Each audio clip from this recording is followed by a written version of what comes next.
I decided to tell the truth in detail about what has happened to me because it doesn't really make any sense. And I'm here.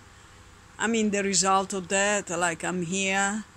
I have all the symptoms of multiple sclerosis, and so I don't know. Now I'm gradually healing myself, but I want to tell everyone in detail what's happened to me and why I've suddenly found myself in this really difficult situation, really challenging situation. So I used to live in I'm still in Siem Reap, but now I no longer live by myself in my studio. So before, I was living in a studio apartment with a nice garden. Prior to that, I was staying in a guest house, a Chinese guest house here in Siem Reap, where they had a dog and they were not feeding the dog, never ever feeding the dog. The dog's name was Lucky, and very, very good dog, a sweetheart. So I decided to take the dog with me because, nobody cared about this dog really, and she was starving. Sometimes I bought food because in that place we could, what was the name of Chengba, I can't remember the name of it's like a hostel mainly for Chinese people, but I ended up there. And so I had a good time there, I could cook, I met a lot of people, interesting people, but I was so brokenhearted because the young Chinese man that was running the place, he was so tight. I mean, so greedy with money. He wouldn't even buy anything for the dog. Just some volunteer, luckily some Chinese volunteers and myself, we were like buying food for the dog, and then this guy, he left because he was also, he was stealing money from the organization. The other Chinese people told me, he had been, making a lot of troubles there for the company. Dengba, maybe, I can't remember. Dengba Hostel, I can't remember the name.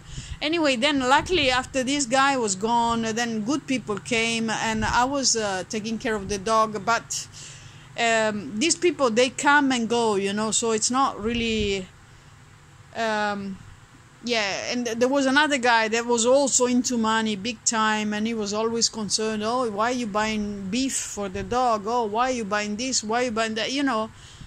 It's like, I don't know, but for some people, money, materialism matters, or maybe in this dream of mine, I don't know, but anyway, my experience, for some people, materialism and money in particular matters more than life itself.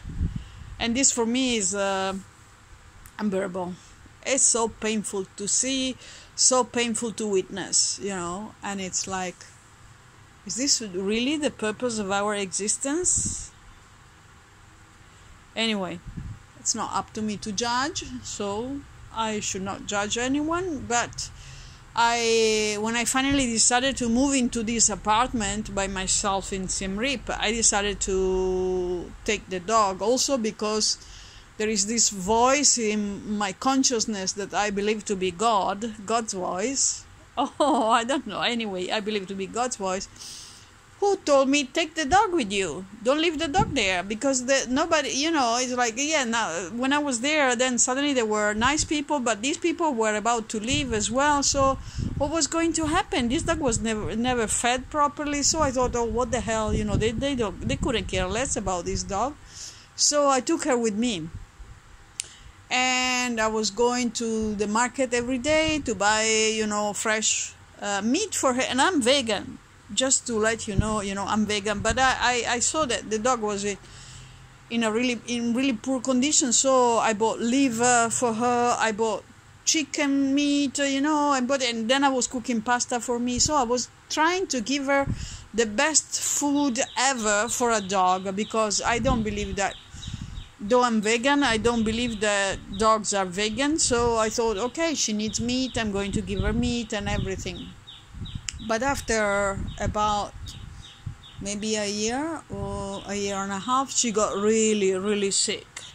and it's like she started to pee blood, and oh, it was horrible. And there are not real like vets in Siem Reap, and anyway, she was really terrified of everything. So I tried to heal her myself.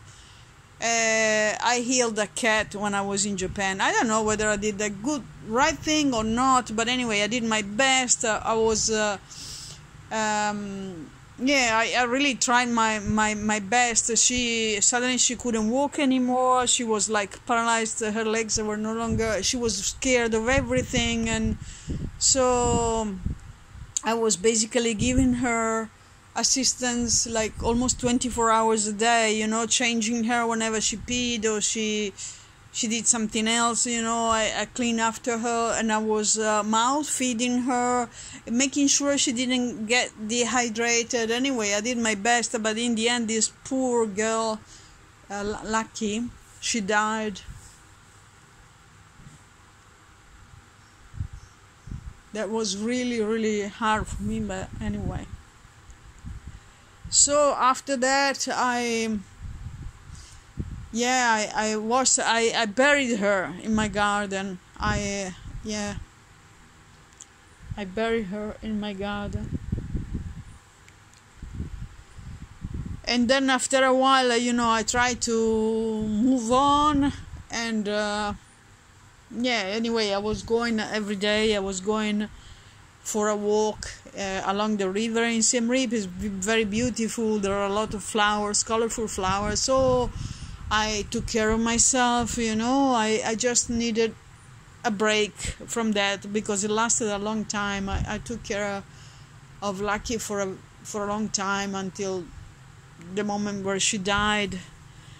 And then I don't know whether this was anyway, it's not up to me to judge, but the ugliest thing was that suddenly when she was really, really sick, a lot of parasites, I used to find a lot of parasites on her, but so many, unbelievable. And I was trying to clean her with a little bit of vinegar because I don't use any chemicals. I mean, I went looking for you know, some kind of product that was not too strong for the dog because she was very sick, so I didn't want to bother her. But in the end, it's like the chemicals were so powerful. I thought I was going to I'm against the usage of chemicals, so I thought, okay, just a little bit of vinegar. And I was combing her every day, every single day, cleaning her from there were not fleas, there were, I can't remember the name in English, but anyway, they suck your blood. And suddenly, like inside my studio, I could find these parasites, you know, these kind of bloodsuckers, like hanging from the corner of the walls, like they were all over the place. And I just kept cleaning, and it felt really like a horror movie, you know. It's like I couldn't really manage, but I did manage because I loved her so much. So I did my very best. I gave that dog all my energy, you know. I focused all my energy on her to help her heal and to keep her clean, because these parasites were all over the place. I had to clean the entire room every time with vinegar, also the ceiling, the corners. It was unbelievable. They were everywhere. And it's like such a, you know, the dog didn't have that many parasites when she was outside. Yeah, the garden was outside. She was in the room. What happened? How did they get in, you know? Anyway, it was really, really, really bad for me, really hard.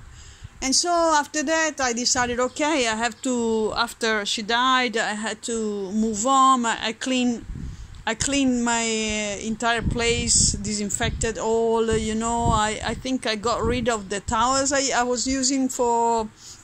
I bought like something like 5 or 6 towels just for her, because I was making sure that she was lying on the floor. I had bought a mattress as well, but she was peeing herself, and so it was impossible for me to keep her clean on the mattress. I would have needed like 5 or 6 mattresses, you know, to keep her clean all the time. So so the only way I could keep her clean was to use towels, like folded towels, and so she was well, sort of comfortable, though she was really, I even if I kept feeding her, but she lost all her muscles, so she lost everything. In the end, she became like a skeleton. It was really painful to see. Anyway, and after a while, after she died, I buried her, and I got rid of all the towels I used for her, and then I moved on. I tried to move on anyway, and then a neighbor's, well, there was a female dog. And then after a while, there was a female dog that used to come to our communal garden, because I was staying in a place with a communal garden, and then there were other studio apartments with gardens, and it's like with private gardens and a communal garden. So in the communal garden there was this female dog, and she was pregnant. Then she had her puppies, and one puppy in particular was born with a lot of mange, so I thought, okay, I moved on from Lucky, but now I'm here. I felt guilty, like, I'm here and I'm not helping, the puppies. Like, the other puppies were thriving quite fine, but this particular puppy had mange, and her mommy was their mommy was always out, running around, and she was coming to feed the puppies, and like every now and then. But this particular puppy was a bit weak, so didn't get enough food. So I took the puppy with me. I fed her, I healed her from her mange, and she was about 1 year old, I think. Yes, when she was about 1 year old, she was perfect. She was powerful.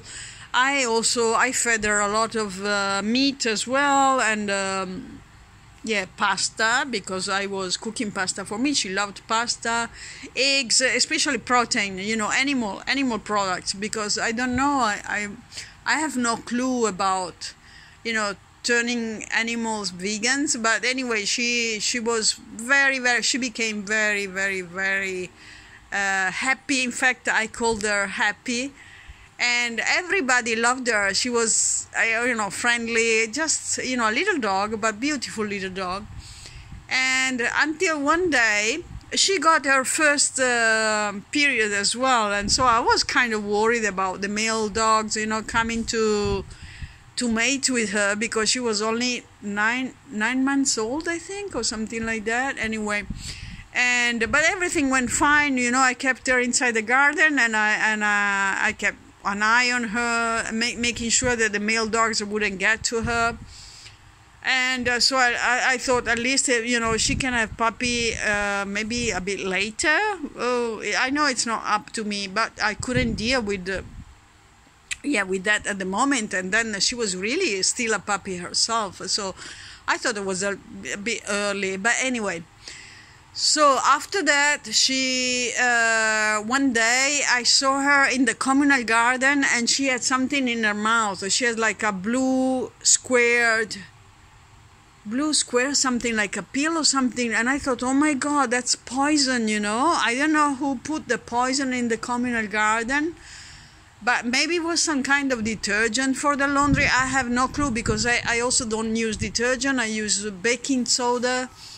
And now, because I can't move my body anymore, that I have, I don't know, I have all the symptoms of multiple sclerosis. As I said before, I have MS, so I'm disabled. I can't walk, I can't do anything. I depend on others for everything. So I saw, it was like, suddenly I saw the dog with this blue pill in her mouth, and the world stopped for me. In that moment, my heart stopped beating, and I thought, oh my God, do not swallow it, but she did. And she died a couple of hours later, like she was trembling, and that broke my heart completely. That was the second dog I buried in my garden. And And that was really, really, really broke my heart completely. Yeah, yeah. If you know, if the universe was looking for a way to destroy me, yeah, that was the way, you know. And anyway, so after that, I was really broken-hearted, seriously broken-hearted, and so then I had a vision that there was something really dark in my liver, and I thought, oh, there is something going on with my, maybe it was anger, maybe it was pain, I don't know, frustration, I don't know what it was.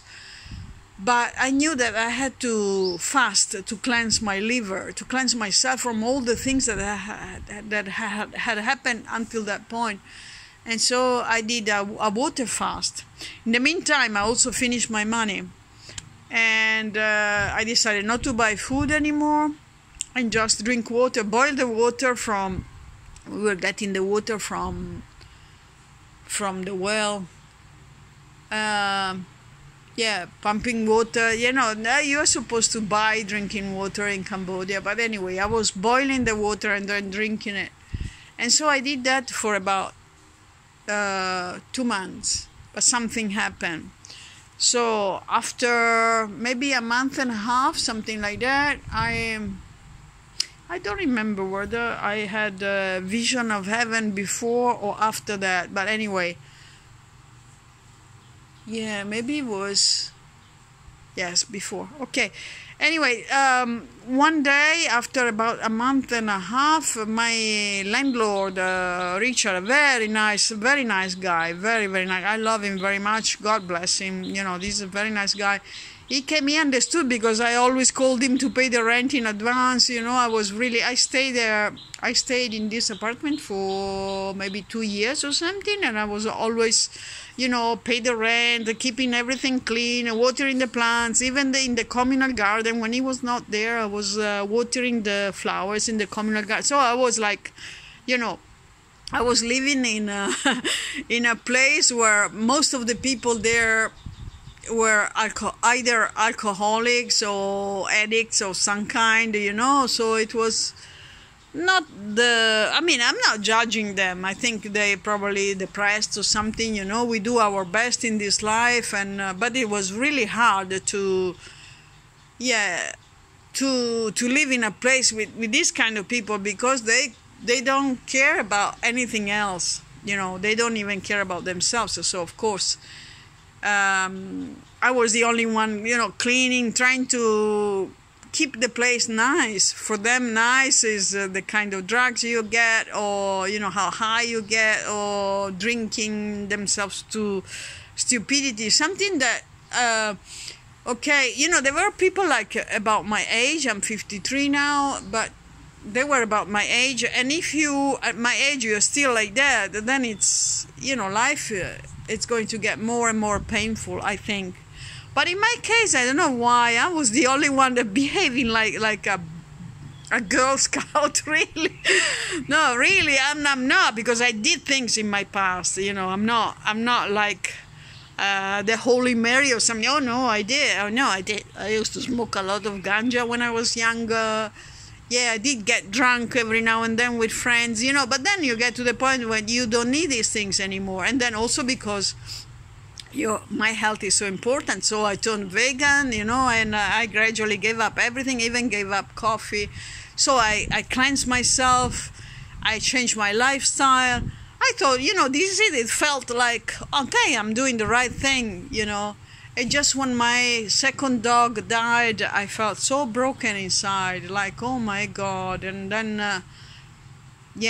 one of my neighbors, before that, I think he went crazy or something. He was drunk, so he took a hammer and broke a window made of cubicle kind of glass. I don't know if, like, they have them here, but they don't have them in Europe. And I mean, I've never seen them in Europe. But anyway, it's like a square, a cube made of glass, you know. So he had a window made of maybe 10 of this cubic glass kind of thing, and with the hammer he just destroyed the window, and all the glass, the shattered glass, fell oh my God. And so I was like, I had a cat and Pippi, my cat, and I had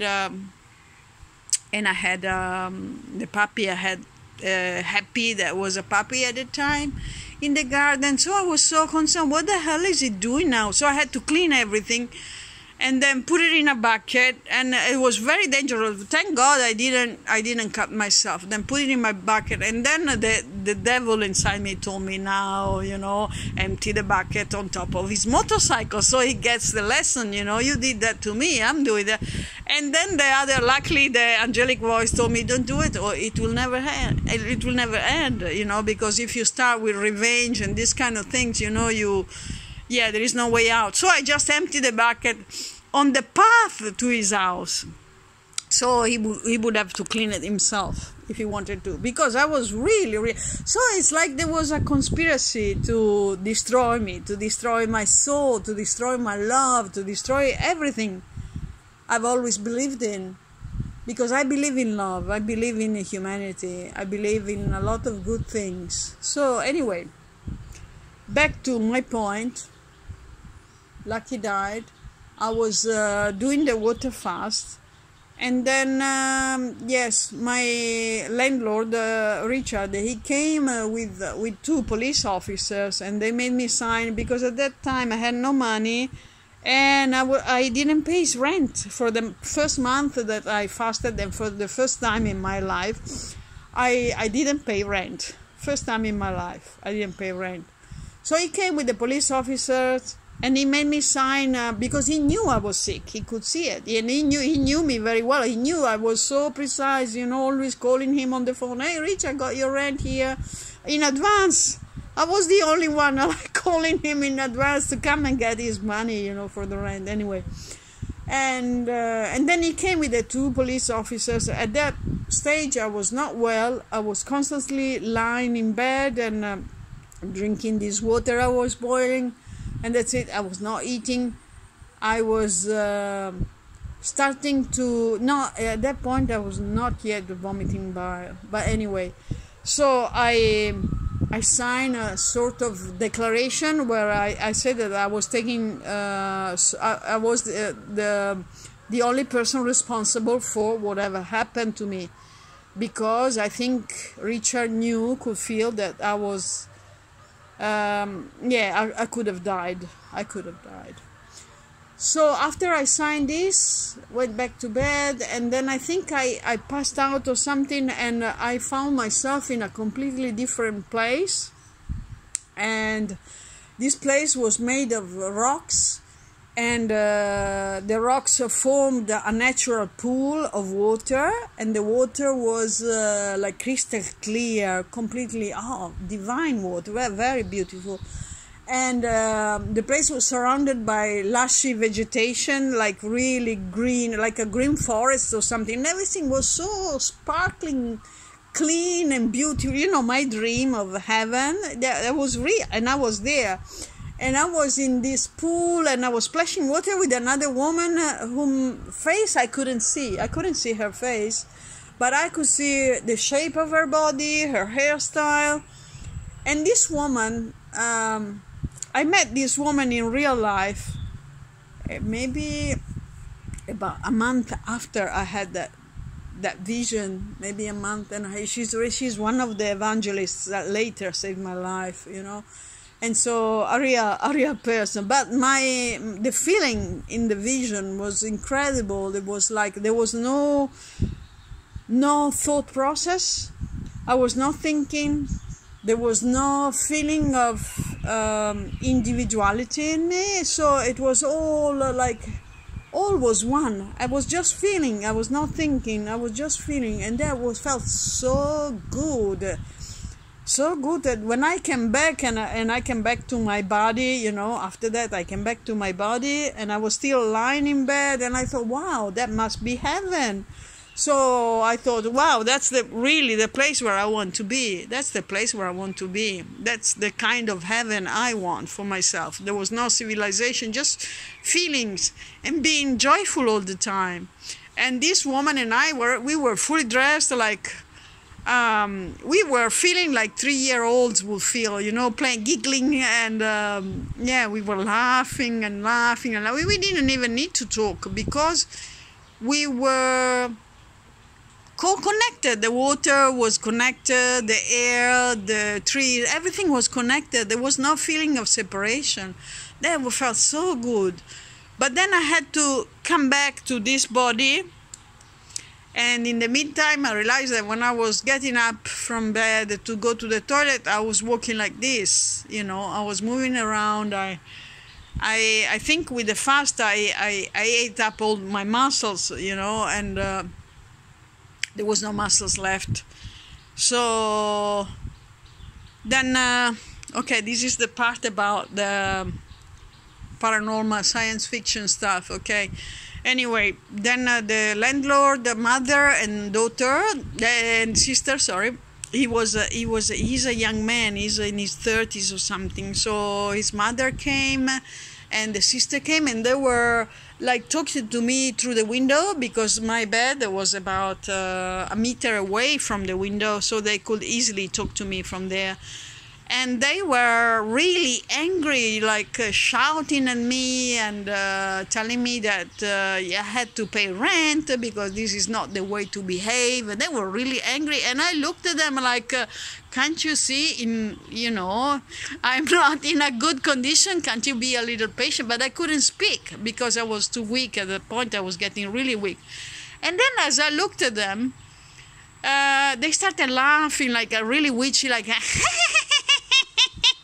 something really like that, and they dematerialized right in front of my eyes. They vanished. And I was like, what? I only saw these kind of things in movies, I never ever imagined in my mind that this could be real, that these things really happen. And then another, I don't know what to call them, spirit, angel, ghost, I don't know. But anyway, another spirit materialized in my room right in front of me. And she was a big Khmer woman. And I'd never seen this woman before. And she told me, you will be reborn in Cambodia. And then, zack, then she vanished in front of me just like the other two. And I was like, what's going on here? Am I hallucinating or something? But I was completely rational. I mean, I could understand everything. It's not that, I had no problems whatsoever. Everything was real, I had no vision. I was not taking drugs or anything. I didn't have any other hallucinations. And after that, my landlord, luckily the real one, he came back, he called me, and he asked me, Anto, are you okay? And I just lifted my arm, because he said, if you need help, just tell me, I lifted my arm to tell him, look, I have no energy left. I'm really, I thought I was going to die there. And so he came back with a locksmith, and they basically, they had to destroy. There was a metal door, and I don't know the name in English, but anyway, they used it's like a kind of fire gun or something. Then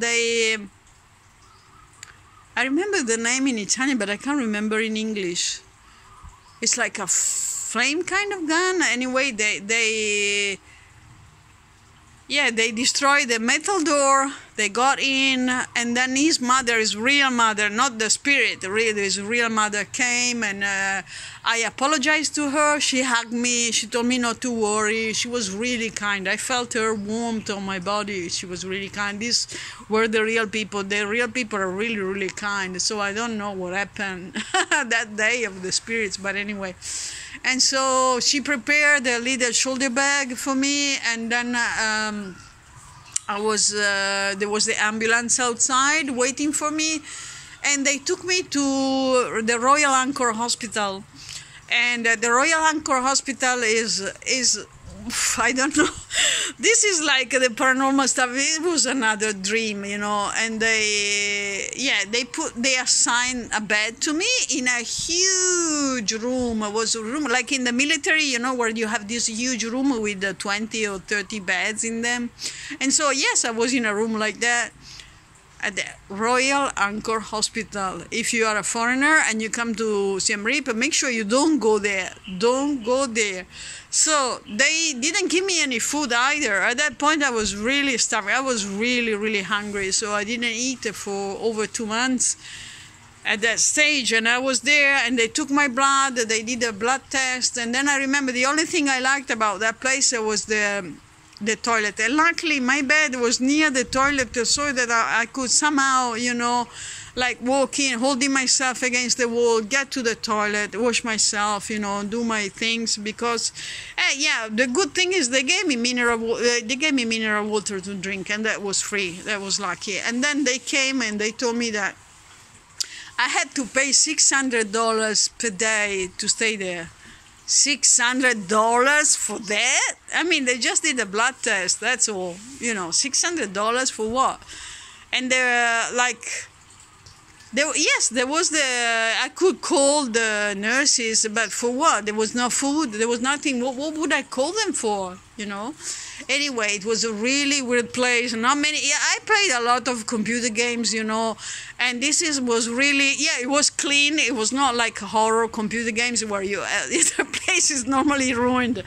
But this was really, oh my God, it was really crazy. Yeah, I never, it was perfect for a computer game or a horror movie, because there was not enough light coming in, so everything was really dark with a huge window and stuff, and less than 10% of storage, so I have to make my story short.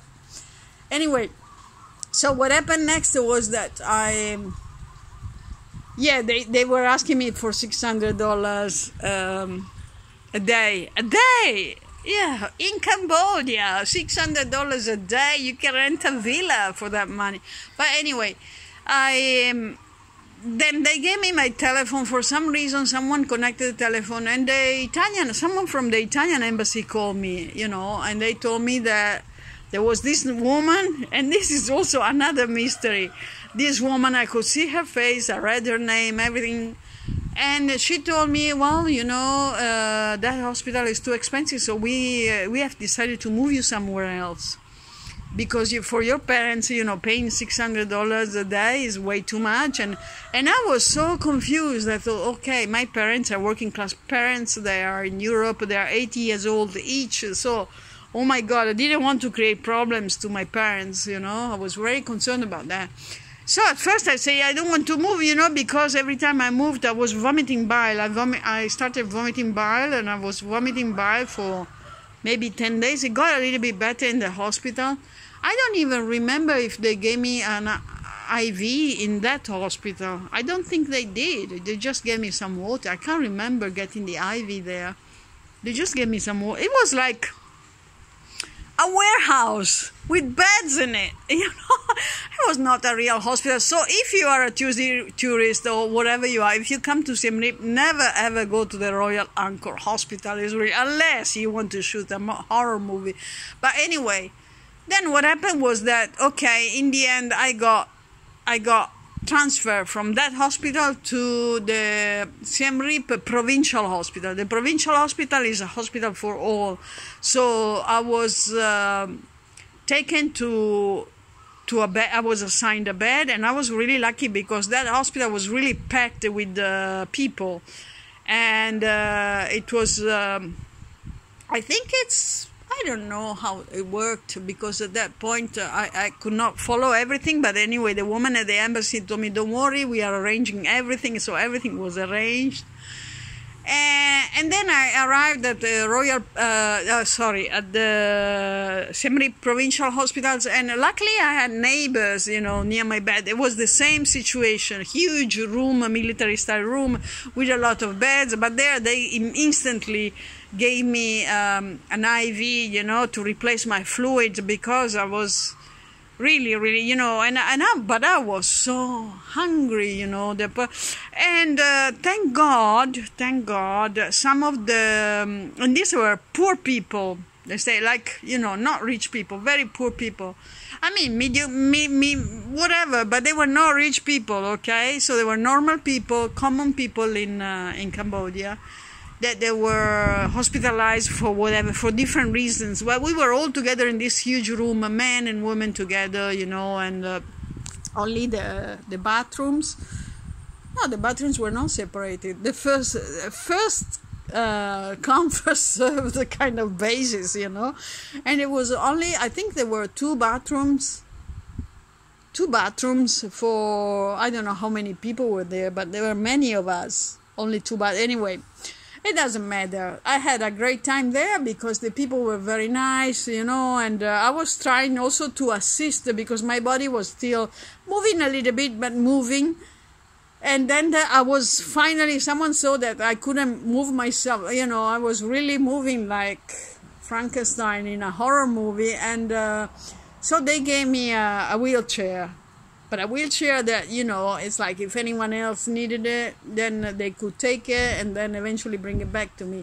And the wheelchair was like in horror and computer games kind of situation. Like one wheel was not turning properly, so I was like this. So someone was some of the nice Khmer people, there, that they were looking after the relatives or parents or whomever was hospitalized at the time. They took care of me as well, so they helped me, they pushed me to the bathroom. And it was strange for me because there was also there was a kind of a funny jerk, made by the wheelchair because the one wheel was blocked. But anyway, I found I had to find something funny, in my head because otherwise I couldn't possibly stand it. But anyway, the people were really, really nice to me. They shared their food with me, whatever they had, whether it was some fruit or something.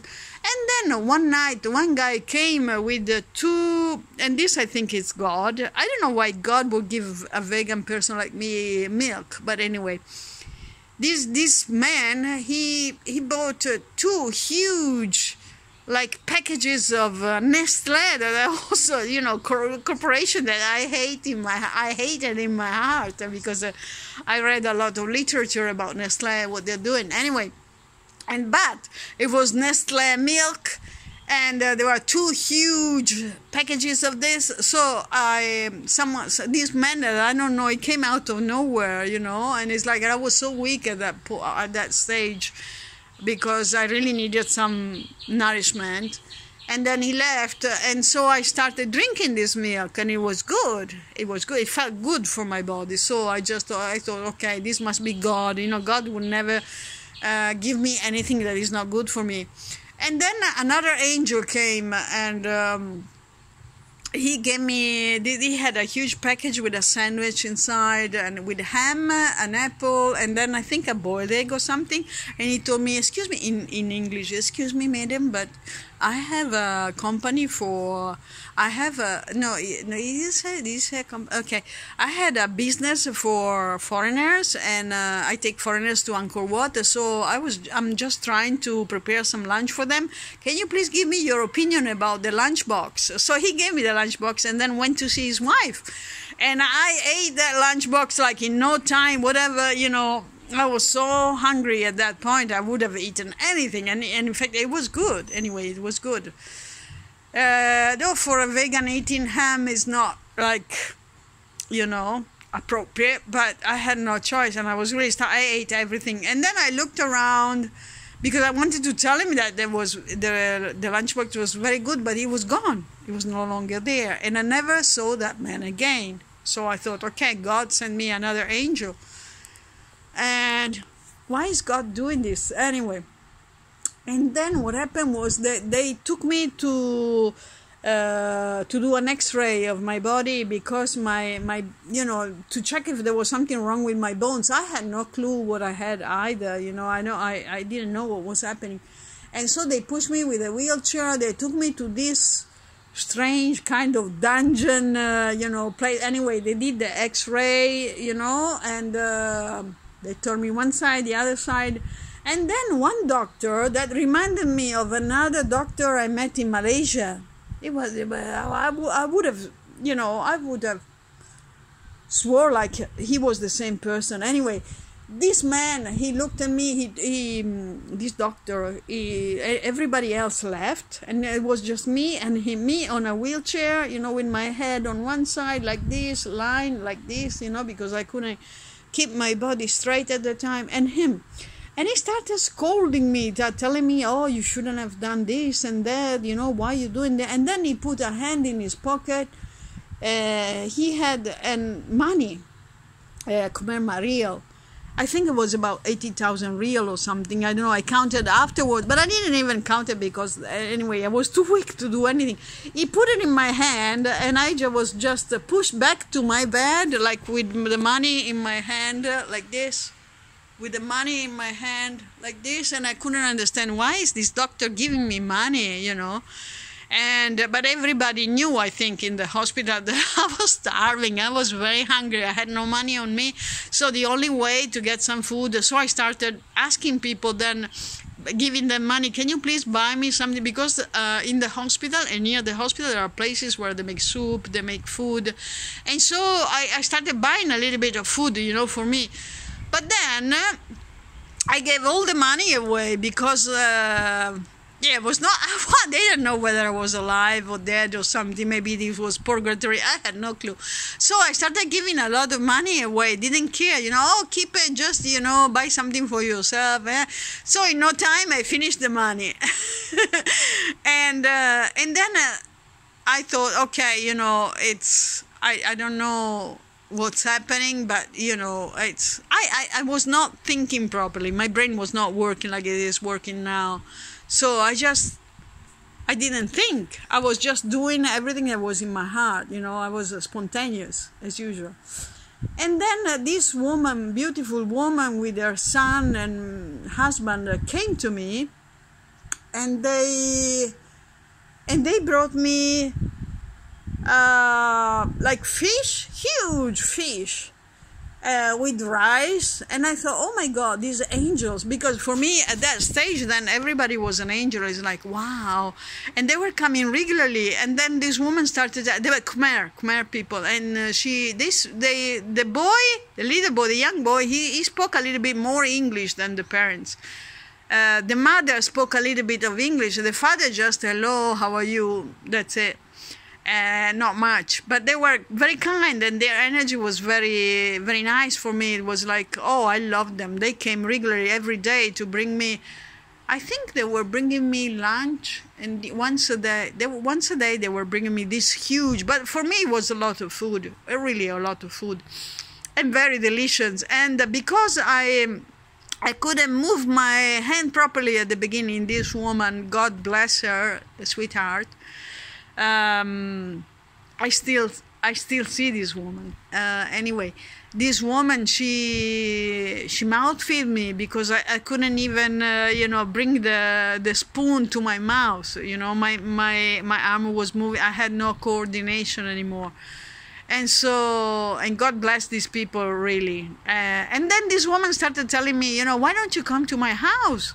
And I couldn't understand, why would you want someone like me, like a disabled person in your house? Like, you are already an angel, you're bringing me food every day. Why would you want to burden yourself with me? And I say, no, I didn't want to bother them. And then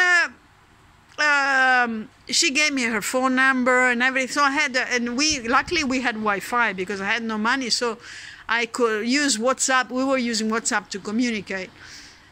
And no, she gave me WhatsApp. We were not communicating at the point, but she told me, if you have any problems, just call me. And I thought, wow, these people are so, really, this must be God, in disguise, helping me. And then the funny doctor came again. Mind you that in that hospital we had no nursing, nothing. No, but only when my IV finished, then, my neighbor's IV finished, I called someone, to replace the IV, but otherwise, there was not like, my experience was in Europe where they come every now and then to check, you okay. The doctors, they only came in the morning, but they almost ignored me, because, okay, I had the IV, they didn't know what I had, because my blood test came back, it was completely normal, everything was perfect. And just like for every vegan, but because I did a 2-month fast, I thought maybe, something wrong, but no, everything was perfect. I think maybe there was a slight inflammation somewhere, but no, but everything was perfect. I didn't have any disease. I didn't have anything to justify my condition. And then also the skeleton, when the x-ray came back, everything was perfect. I didn't have any, let's say, tangible, problems. My spine was straight, was perfect, and so they couldn't really understand what I had, but they kept giving me drugs. And because I don't like taking drugs, I started, maybe the first day or 2 days, I took the medication they gave me, but then I started hiding them in the pillow, like in psycho movies, and it's like, because I thought, well, you're not giving me any food, but you give me drugs. What the hell are you talking about? Is this crazy madness? And then one pill was red, like sparkling red, another was blue. And in the past, I used to work for a pharmaceutical company. And I know there were no like vitamins, or I don't know, something to help you. They were nasty stuff. They looked nasty, really. They looked really nasty to me. So I started hiding them in the pillow. And then the funny doctor, the one that gave me the money, he came back to me one day and was very upset. And he said, okay, you can go home. And when he said that, I thought, home? I don't have any home anymore, and it's like, I left the place I reached, and then I was totally disabled. And how could I possibly live? I couldn't possibly live by myself. That place was also not near a market or something. I couldn't walk. I had no support for walking. So I was really like, but I don't know where to go. And he was like, oh, that's not my problem, and he left. And I didn't feel like calling the embassy. I felt like the only person I can call is this angel, this woman that told me to go and stay at her place. So I sent her a message and I told her, look, I'm really, really sorry, but I have no choice. And this time, may I come to your place? And that place was not as I expected, her house, but it was a Christian organization. It was prayer house in Siem Reap, and God bless them all, because they saved my life. They fed me, they gave me clothes, new clothes. They helped me in everything. They did my laundry. There was a woman there also giving me a massage every day. God bless them all, because they saved my life. Otherwise, I would have been completely lost here. And now things are changing. So this is the first part of the story, and I'm going to end this video here because, I don't know what has happened to me. I don't know whether this is consciousness, that our consciousness. Anyway, I've watched a lot of documentaries lately. Luckily, my body is getting better, and still the people at Prayer House are still feeding me, though I'm no longer staying with them. I'm staying at a different place, which is a little bit like maybe a kilometer away from Prayer House, where I have some privacy. I have my own private room, bathroom, everything. As you can see, the luxury items here. So I'm more like in a private, let's say, in a private clinic, but it's not. It's a place owned by a family here. And but they were not very happy to cook for me. So the people at the prayer house are so kind and so loving, and they're still cooking for me, and God bless them all. And then they're bringing the food every day, and I'm also happy because when they come here, they fill my heart with joy and love. I love them.